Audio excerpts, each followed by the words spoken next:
رحمن رحمن ساعدني يا رحمن اشرح صدري قرآن. اعوذ باللہ من الشیطان الرجیم.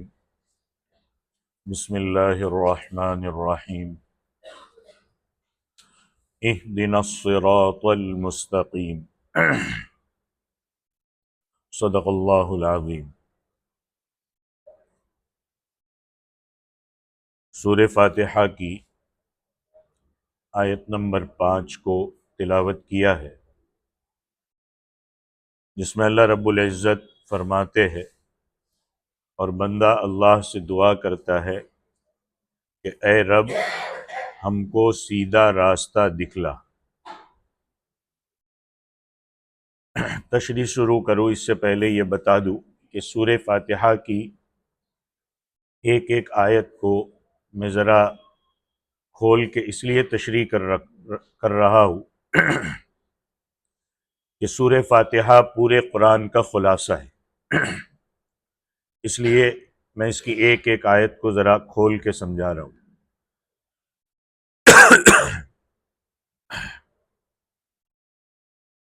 گزشتہ جو درس ہوا اور گزشتہ آیت میں عبادت اور استعانت کا بیان تھا.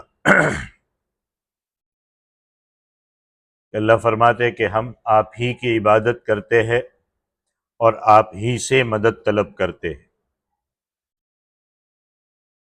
اور میں نے اس کا مفہوم بھی عرض کر دیا تھا کہ عبادت کا تعلق تو اللہ کی ذات کے ساتھ ہے. اللہ کے سوا کوئی اور ایسی ہستی نہیں ہے جو عبادت کے لائق ہو. جہاں تک اللہ سے مدد طلب کرنے اور استعانت کا تعلق ہے تو یہ اللہ کی شرط ہے.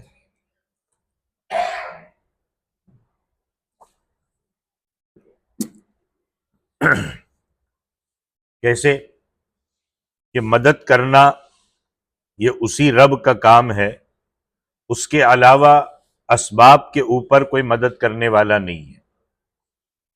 امام رازی نے اپنی تفسیر میں ایک واقعہ لکھا ہے. لکھتے ہیں کہ اونٹ پر سوار ایک دیہاتی مسجد نبوی میں آیا، اونٹ کو باہر چھوڑا اور خود مسجد میں آ کر اطمینان سے نماز ادا کی. جب فارغ ہو کر باہر نکلا تو اونٹ موجود نہیں تھا.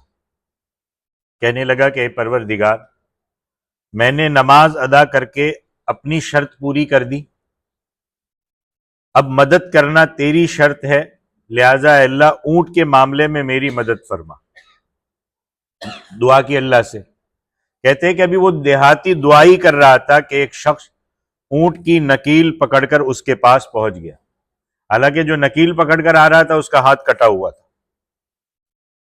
امام رازی نے اس واقعے سے یہ نتیجہ نکالا ہے کہ اللہ کی عبادت کرنا یہ انسان کا کام ہے اور مدد کرنا یہ اللہ کی شرط ہے.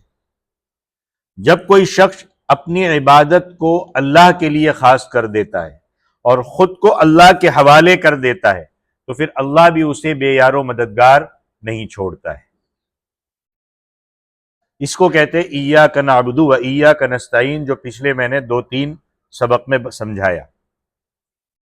سب سے پہلے اس سورت کے شروع میں بندوں نے اللہ کی تعریف بیان کی کہ تمام تعریف اللہ کے لیے ہے جو تمام جہانوں کا پروردگار ہے. وہ بے حد مہربان ہے، نہایت رحم کرنے والا ہے، وہ قیامت کے دن کا مالک ہے.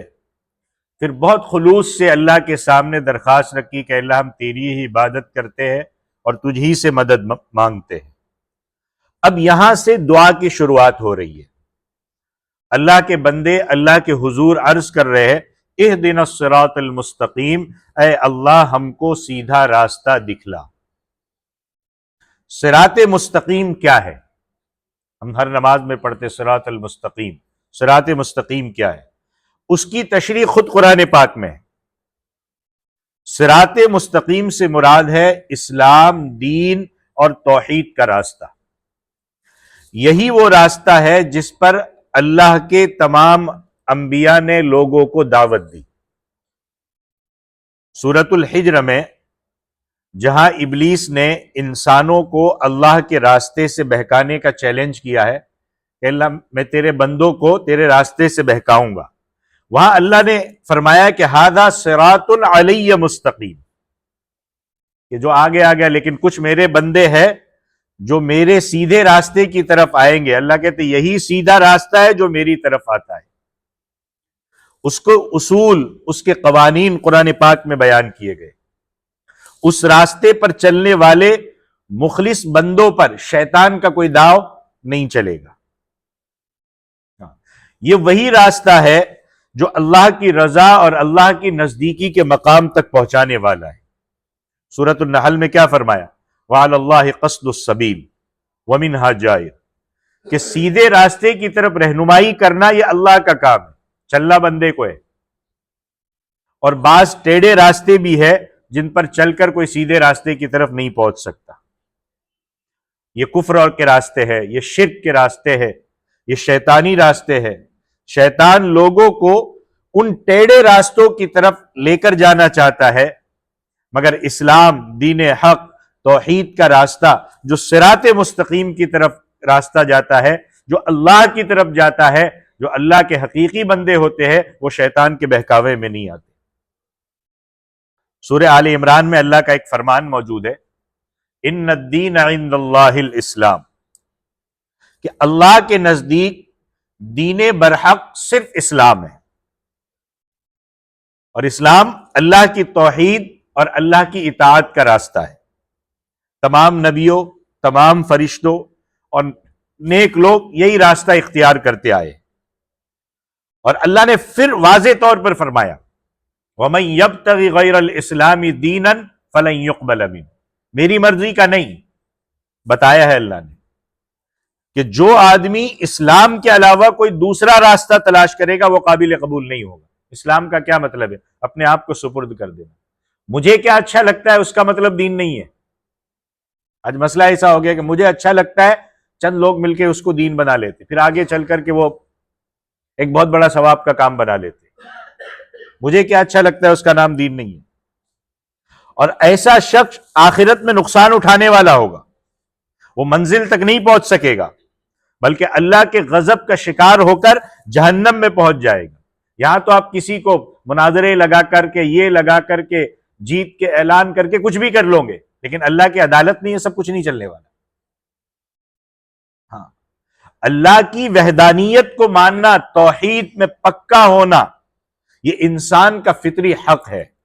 اللہ ایک، کوئی نہیں، اور اس میں کوئی گڑبڑ نہیں چلے گی، کوئی گنجائش نہیں، کوئی ملاوٹ نہیں، اور جو ان فطری تقاضوں کے مطابق چلے گا، فرائض کو ادا کرے گا، جن چیزوں سے روکا گیا اس سے بچے گا۔ ایسا نہیں کہ بچنے کو کہا گیا لیکن اسی کو دین بنا لیا، کہیں قوالی لگا کر کے، کہیں میوزک لگا کر کے، کہیں کیا لگا کر کے۔ جو بچے گا وہ صراط مستقیم کا مسافر ہوگا، یہ قرآن طے کرے گا، ہم اور آپ طے نہیں کریں گے۔ اور یہ وہ راستہ ہے جس کی تعلیم اور تلقین تمام نبی کرتے آئے۔ لہذا انسان اللہ کے حضور عرض کرتے ہیں کہ اللہ ہمیں صراط مستقیم کی طرف رہنمائی فرما، جس پر چل کر انسان آخرت میں جنت میں پہنچ جائے۔ اب صراط مستقیم کو سمجھنے کے لیے ایک دفعہ پھر میں آپ کو الحمدللہ سے لے کر کے چلتا ہوں۔ انسان اللہ کی تعریف بیان کرتا ہے، اللہ کے پاک نام کا ذکر کرتا ہے، اللہ رب، رحمان، رحیم، مالک، پھر کہتا ہے اللہ ہم تیری ہی عبادت کرتے اور تجھ سے ہی مدد چاہتے۔ اب سوال پیدا ہوتا ہے کہ انسان کو سب سے پہلے کون سی چیز کی مدد کی ضرورت ہے، کون سی استعانت کی ضرورت ہے؟ وَإِيَّاكَ نَسْتَعِينُ۔ اللہ تو بہرحال جانتا ہے، ذرے ذرے کو جانتا ہے، مگر انسانوں کے ذہنوں میں یہ بات آ سکتی ہے کہ بھئی ہمیں سب سے پہلے کس بات کی ضرورت ہے، کون سی مدد چاہیے ہمیں۔ اب دیکھو وہ شفیق اللہ جس نے ہم کو ہماری سب سے پہلی ضرورت بھی بتا دی کہ ایسے مانگو، اللہ نے رہنمائی فرما دی، اور کہا کہ آپ اپنی زبان سے ہر فرض میں، ہر نفل نماز کی ہر رکعت میں یہ مانگو، اہدنا الصراط المستقیم، ہمیں اے اللہ سیدھا راستہ دکھا دے۔ گویا انسان کی پہلی ضرورت صراط مستقیم ہے، یہ پہلی ضرورت ہے جس پر چلنے کے لیے وہ اللہ کے سامنے ہاتھ پھیلاتا ہے۔ اہدنا الصراط، آپ نماز میں پڑھو اور تھوڑا دھیان سے اہدنا الصراط المستقیم اور ساتھ میں معنی کا استحضار ہو تو کیا مزہ آئے گا۔ اللہ ہمیں سیدھا راستہ دکھا دے۔ اب سیدھے راستے کو پہچاننے کے لیے اور اس پر چلنے کے لیے بعض بدن کے ظاہری اعضاء کی بھی ضرورت ہوتی ہے، اندرونی اعضاء کی بھی ضرورت ہوتی ہے۔ لہذا اللہ تعالی سے انسان ان قوتوں کا فیضان طلب کرتا ہے جس کے ذریعے سے وہ سیدھے راستے اور ٹیڑھے راستے میں فرق کر سکے۔ سب سے پہلے اس کے لیے عقل، وہم اور ظاہری اور باطنی اعضاء۔ اگر عقل ہی نہیں ہے تو انسان نہ تو شریعت کا مکلف ہو سکتا ہے نہ ہدایت پا سکتا ہے، کیونکہ عقل ہی نہیں ہے اس کے پاس۔ لہذا انسان صراط مستقیم میں یہ ساری چیزیں آ رہی ہے، ایک جملے میں سب کچھ آ رہا ہے، اللہ سے عقل اور سمجھ کی درخواست کرتا ہے۔ پھر ظاہری اعضاء جس کے ذریعے سے بندہ علم حاصل کرتا ہے۔ اگر انسان کو آنکھ اور کان جیسی عظیم نعمت حاصل نہ ہو تو انسان علم حاصل نہیں کر سکتا، نہیں صراط مستقیم کی پہچان کر سکتا ہے۔ اسی طرح سونگھنے، ٹٹولنے، چکھنے کی ظاہری اعضاء جو ہے، اس کے بغیر انسان بہت سی چیزوں سے محروم رہ جاتا ہے۔ لہذا انسان ان تمام ظاہری چیزوں کے لیے اللہ کے حضور درخواست کرتا ہے۔ پھر باطن میں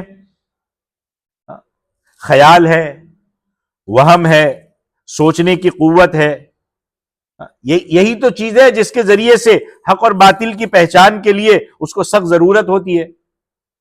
عقل ہی نہیں ہوگی، خیال ہی نہیں ہوگا، سوچنے کی قوت نہیں ہوگی تو کیا سوچے گا؟ لہذا انسان یہ دعا کرتا ہے کہ اللہ ہمیں یہ ساری چیزیں عطا کر دے جو ہماری ہدایت کا ذریعہ بنے صراط مستقیم میں۔ پھر یہ بھی کہ کسی چیز کو جیسا اس چیز کو سمجھنے کا حق ہے اس کے لیے دلیل کی ضرورت ہوتی ہے، اس کے بغیر کسی چیز کو آپ پوری طور پر سمجھ نہیں سکتے۔ تو اس دعا میں صراط مستقیم میں یہ بھی آتا ہے کہ اے اللہ ہمارے لیے ایسے دلائل ہمیں سمجھا دے جن کے ذریعے سے ہم حق اور باطل میں فرق کر سکیں۔ آپ اللہ سے مانگو ہر نماز صراط مستقیم دکھا دے، صراط مستقیم پر چلا دے آپ کو ملے۔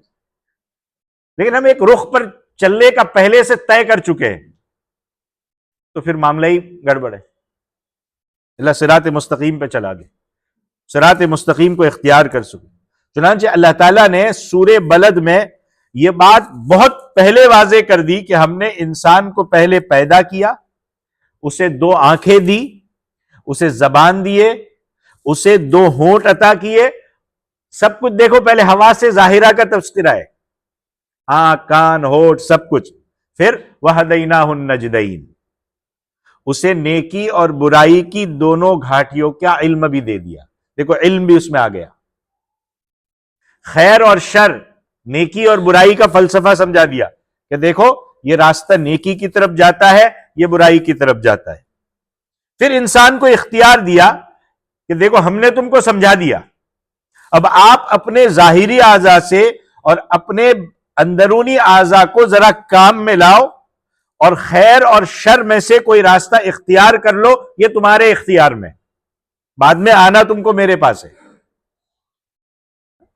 مقصد یہ ہے کہ سیدھے راستے پر چلنے کے لیے جن چیزوں کی ضرورت ہوتی ہے انسان اللہ سے ان کی درخواست کرتا ہے کہ پروردگار ہمیں عقل بھی عطا کر، ہمیں سمجھ بھی عطا کر، ہمیں سننے اور علم کی سمجھ بھی، ہمیں سوچنے کی صلاحیت بھی عطا کر، اللہ ہمیں یہ چیزیں عطا کر تاکہ ہم سیدھے راستے کو پہچان کر اس پر چل سکیں۔ اہدنا الصراط المستقیم۔ دیکھو علم کا سب سے پہلا ذریعہ ہے وحی، اللہ کی طرف سے آنے والی وحی، کیونکہ جس اللہ نے پیدا کیا وہ رہنمائی کر رہا ہے جو اللہ کے رسولوں پر آتی ہے. چنانچہ صراط مستقیم کی رہنمائی کے لیے رسولوں کا آنا بھی ضروری ہے. خود اللہ کا فرمان ہے کہ رسولوں کا بھیجنا یہ اس کی صفت ہے. سورۃ السجدہ میں موجود ہے کہ وَجَعَلْنَا مِنْهُمْ أَئِمَّةً يَهْدُونَ بِأَمْرِنَا، کہ ہم نے رسولوں کو امام اور پیشوا بنا کر بھیجا تاکہ وہ ہمارے حکم کے مطابق انسانوں کی رہنمائی کر سکے. اور یہ تمام نبیوں نے کیا کہ وہ اپنی امتوں کو صراط مستقیم کی طرف رہنمائی کرتے. لہذا اہدنا الصراط المستقیم میں اللہ تعالیٰ نے جتنے رسول بھیجے اس کی دعا بھی شامل ہے. ہدایت کے لیے آسمانی کتابوں کی بھی ضرورت ہوتی ہے. ہم کہتے ہیں ہمیں علم کی ضرورت نہیں ہے، ہمیں قرآن کی ضرورت نہیں ہے، ہمیں حدیث کی ضرورت نہیں ہے. ہم تو اتنے بڑے بن چکے ہیں کہ ہمیں سیدھا اوپر سے اترتا ہے. اللہ کے نبی نے معیار چھوڑا قرآن و سنت اور قرآن و حدیث، لیکن ہمیں اس معیار کی ضرورت نہیں. ہم تو سیدھا الہام آئے گا ہم پہ، یا خواب میں کوئی چیز آئے گی. یہ حجت نہیں ہے، حجت قرآن و سنت ہے. اللہ نے اپنے رسولوں پر کتابیں بھی نازل فرمائی. سورۃ الشورى میں ہے کہ اللہ نے فرمایا قل آمنت بما انزل اللہ من کتاب، کہ آپ کہہ دیں کہ میرا ان تمام کتابوں پر ایمان ہے جو اللہ نے نازل فرمائی. چنانچہ اللہ نے انسانوں کی رہنمائی کے لیے حضرت شیش علیہ السلام کے صحیفوں سے لے کر زبور تک صحیفے اور کتابیں نازل فرمائی. پھر آخر میں قرآن پاک کو نازل فرما کر ہدایت کو مکمل کر دیا. اگرچہ پہلی کتابوں میں ان کے پیروکاروں نے، ان کے فالوورز نے اس میں تبدیلی کر دی، اس میں چینج کر دیا، ان میں غلط باتیں بھی داخل کر دی، مگر اللہ نے ہدایت کا سامان نازل فرما کر حجت پوری کر دی. یہ صرف قرآن کو شرف حاصل ہے کہ قیامت تک یہ قرآن بدلاؤ سے پاک رہے گا. اور پہلے میں اس پر تفصیل بھی رکھ چکا ہوں کہ اب تک اس میں کوئی تبدیلی نہیں آئی. اس کے متعلق اللہ تعالیٰ نے سورہ بنی اسرائیل میں فرمایا ان ھذا القرآن یہدی للتی ہی اقوم، کہ یہ قرآن حکیم سب سے سیدھے راستے اور سب سے سیدھی ملت کی طرف چلاتا ہے. لیکن ہمیں اس کی فکر ہی نہیں ہے. بہرحال اہدنا الصراط المستقیم میں یہ ساری باتیں شامل ہے کہ اے خدا ہمیں ایسی قوت عطا فرما، ایسے دلائل سمجھا جو تیرے راستے کی طرف رہنمائی کر سکے. اللہ اپنے نبیوں اور کتابوں کے ذریعے سے یا ان کی باتوں کے ذریعے سے، ان کی ہدایات کے ذریعے سے اللہ ہمیں سیدھے راستے کی طرف رہنمائی عطا فرما دے. یہ اس میں تفصیل ہے. اچھا، اس دعا میں یہ بات بھی شامل ہے کہ اے اللہ ہمارے دلوں میں ایسے اسرار، ایسے معارف کھول دے جن کے ذریعے سے ہم چیزوں کو ان کی اصلی حقیقت میں دیکھ سکیں. ایک دعا حدیث میں یہ بھی آتی ہے اللہم ارنا الاشیاء کما ہی، اے اللہ ہمیں چیزوں کو اس طرح دکھا جیسا کہ وہ حقیقت میں ہے. بعض مرتبہ ہوتا یہ ہے کہ کسی چیز کو دیکھنے میں، سمجھنے میں غلطی لگتی ہے، کیونکہ پیغمبر کی ذات کے سوا کوئی انسان بھی غلطی سے خالی نہیں ہے، کوئی بھی ہو.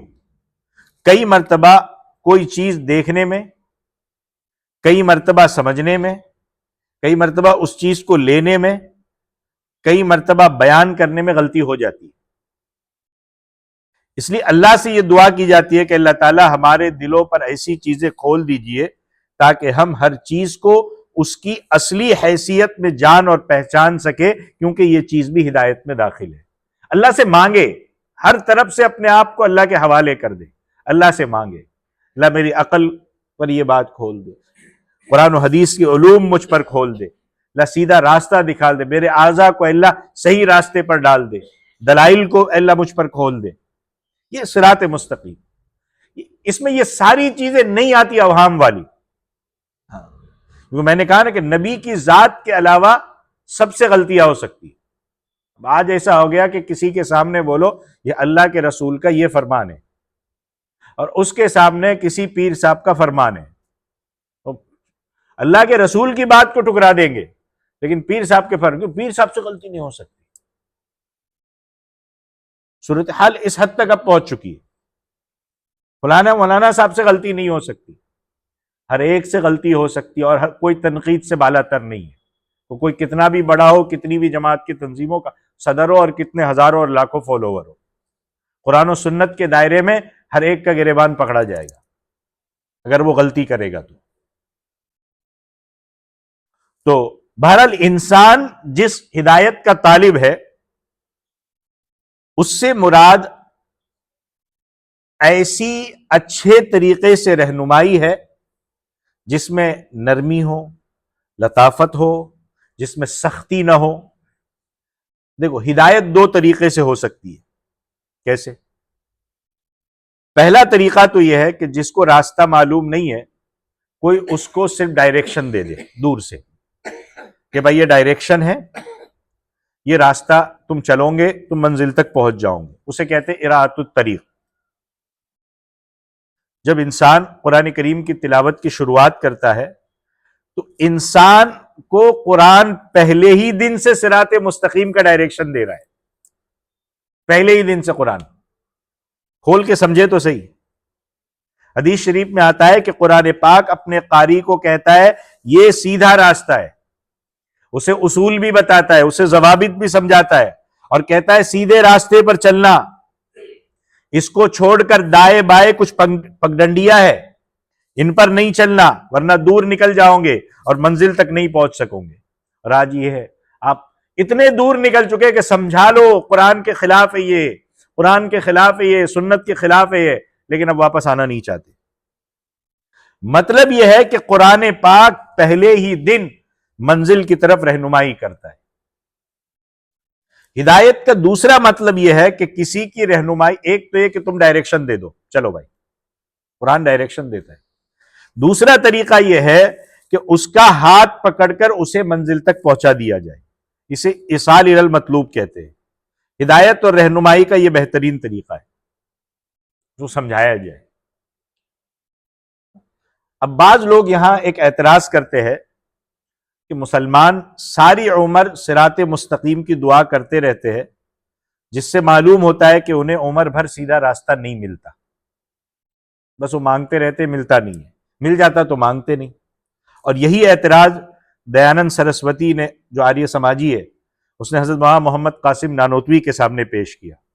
بعض عیسائی اور دوسرے متعصب قسم کے لوگ بھی اس پر اعتراض کیا کرتے تھے، مگر یہ نامعقول اعتراض ہے۔ دیکھو اہدنا جو ہے نا وہ کئی معنوں میں آتا ہے، اس کا معنی دکھانا بھی ہے اور اس کا معنی منزل مقصود تک پہنچانا بھی۔ میں نے بتایا نا دونوں، یا تو دکھا دو یا راستے تک پہنچا دو۔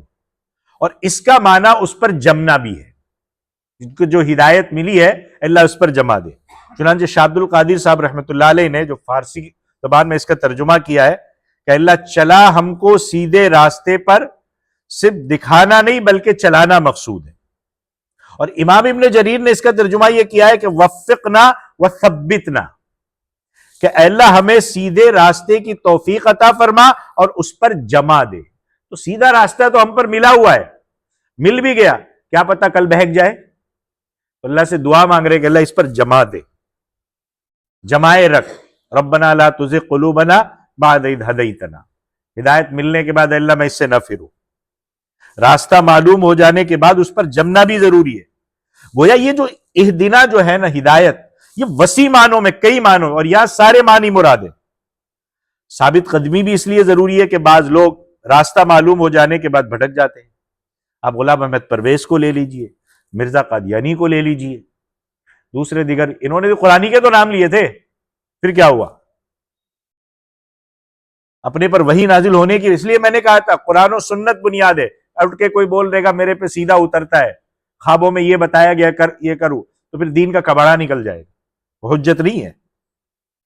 ٹھیک ہے اس نے دیکھا، اس کو مانا بھی جا سکتا ہے، اس کو ریجیکٹ بھی کیا جا سکتا ہے، لیکن قرآن و سنت کی بات ریجیکٹ نہیں کی جا سکتی۔ یہ ایسے لوگ ہیں جو راستہ معلوم ہونے کے بعد گمراہی میں پڑ گئے۔ لہذا انسان کو ہر وقت یہ دعا کرنا ہے کہ مولا ہمیں سیدھے راستے پر چلنے کی توفیق عطا فرما، اور اس راستے پر جمائے رکھ کہ جو ایمان اور توحید کا راستہ ہے، جو دین اسلام اور دین توحید کا فطری راستہ ہے، اللہ اس پر جمائے رکھ تاکہ ہمارے پاؤں میں لغزش نہ آئے۔ اس راستے کو ہمارے لیے قائم اور دائم رکھ، ہمارے لیے اس راستے کی ہدایت میں اضافہ فرما۔ قرآن پاک میں موجود ہے وزدناہم ہدا، اللہ کہتے ہم نے ان کی ہدایت میں اضافہ کر دیا. کیسے؟ پہلے علم کم ہوتا ہے، پھر جیسے جیسے انسان اس علم میں ترقی کرتا جاتا ہے اس کی ہدایت میں اضافہ ہوتا جاتا ہے. مفسر قرآن مولانا اشرف علی تھانوی رحمۃ اللہ علیہ فرماتے ہیں کہ طلب ہدایت ہر درجے اور ہر مرتبے کے مطابق جاری رہنی چاہیے. ایک سٹیپ نہیں ہے کہ اس کا آیا اور ختم ہو گیا. اللہ کہتے وزیدناہم ہدا، ہم بڑھاتے رہتے ہیں. اب اللہ بڑھاتا رہتا ہے. جب کوئی انسان کسی خاص مرتبے تک پہنچ جاتا ہے تو اس کا سفر ختم نہیں ہوتا، بلکہ اس سے اگلے مرتبے تک پہنچنے کے لیے اپنی کوشش اور سفر جاری رکھتا ہے، اللہ سے اور قریب ہونا چاہیے. اور جو یہ ہدایت کی اور ہدایت کے سفر کی چاشنی چکھتا ہے نا، وہ اس کو مزہ ہی اور آتا ہے. اسے ہمیشہ آگے بڑھنے کی کوشش کرتی رہنی چاہیے. وہاں رومی نے یہی فرمایا کہ بھائی اللہ کی بارگاہ بے انتہا ہے، لہذا ہدایت کے جس مرتبے بھی پر پہنچو اس سے آگے بڑھنے کی کوشش کرو. اللہ سے دعا کرو پروردگار مجھے اگلا مرتبہ عطا فرما. انسان کو ہر وقت اوپر والے درجے کی درخواست رکھنی چاہیے. اہدنا الصراط المستقیم، اس کا سفر کبھی ختم نہیں ہوتا. اور یہ دعا ایمان والوں کی زبان پر عمر بھر جاری رہتی ہے اور جاری رہنی چاہیے، نماز کے باہر بھی، نمازوں میں بھی. اچھا، صراط مستقیم پر جمنا، اس سے کیا مراد ہے؟ جس راستے پر کوئی شخص چلتا ہو وہ راستہ آسان، قریب اور محفوظ ہو. اگر کوئی شخص کسی راستے سے سفر کرنا چاہے تو وہ ایسا راستہ اختیار کرتا ہے جو جہاں تک قریب ہو، سیدھا ہو اور صاف بھی ہو، بالکل کلیئر، کانٹے کا پتھر نہ ہو، ٹیڑھا بھی نہ ہو. شیخ سعدی یہی کہتے ہیں کہ سیدھا راستہ پکڑو اگرچہ مسافت دوری ہو، تاکہ بھٹکنے سے بچ سکو. کئی مرتبہ گلیوں میں گھومتے ہو تو گھومتے ہی رہ جاتے ہو. تو کہتے ہیں ہمیشہ ایسے راستے کی تلاش ہوتی ہے جو دوسری تمام باتوں سے محفوظ ہو، یعنی اس راستے سے کسی چور، ڈاکو یا رہزن کا خطرہ نہ ہو. یہ ایسا راستہ ہے جس پر سفر کے دوران کوئی مشقت نہ اٹھانی پڑے اور آدمی آسانی سے کہاں پہنچ جائے؟ منزل تک پہنچ جائے. اسی طرح یہ میں نے مثال دی، روحانی راستے کے لیے ضروری ہے کہ وہ بھی خطرات سے خالی ہو. ایسے راستے پر جو انسان اور جنوں کے جو شیاطین ہوتے ہیں، جو صراط مستقیم کے راستے کے مسافروں پر ڈاکہ ڈالتے، انہیں صحیح راستے سے بھٹکانے کی کوشش کرتے. لہذا اللہ سے یہ دعائے استقامت میں یہ بات بھی شامل ہے کہ اللہ ہمیں ایسے راستوں پر چلا جو روحانی ڈاکوؤں سے محفوظ ہو. استقامت زبان سے بھی ہوتی ہے، قولوا قولا سدیدا، اللہ آپ منہ سے کوئی ٹھیک بات کہو. قولوا للناس حسنا، لوگوں سے اچھی بات کہو. یہ بھی صراط مستقیم پر استقامت ہے. آج کل تو ہماری زبانوں کو کیا معلوم کیا ہو گیا، کیا جاہل کیا عالم سب برابر. ایسی سی زبان ہے، کوئی فرق رہ رہے نہ عالم میں نہ جاہل میں. اللہ حفاظت فرمائے. اسی طرح عقائد اور اعمال میں بھی جمنا ہے، کیونکہ یہ بھی ضرورت ہے. عقیدہ ہو، عمل ہو، اس میں کوئی چیز غلط نہ آ جائے. اب عقیدے میں کفر آ گیا، شرک آ گیا، نفاق آ گیا، اس سے بھی اللہ سے مانگنا ہے. یہ پوری تفصیل ہے اہدنا الصراط المستقیم کی. اعمال میں دکھلاوا شامل ہے. لہذا یہ دعا ان تمام باتوں پر جو میں نے تشریح رکھی ہے، اہدنا الصراط اس لیے کھولا کہ جب مانگو تو یہ ساری چیزیں دماغ میں رکھو. اہدنا الصراط المستقیم.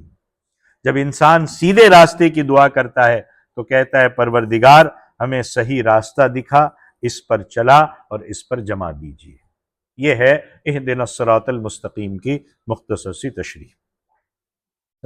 باقی انشاءاللہ آگے کی تشریح اگلی آیت کی پھر اگلے جمعہ سنیچر اتوار انشاءاللہ کریں گے. تو اہدنا الصراط المستقیم، اے اللہ ہمیں سیدھے راستے پر چلا دیجیے اور اس پر جما دیجیے. اللہ تعالی ہمیں صراط مستقیم عطا فرمائے. آمین. وآخر دعوانا ان الحمد للہ رب العالمین. أيا من يدعي الفهم إلى كم يا أخ الوهم تعبي الذنب والذم وتخطي الخطأ الجم.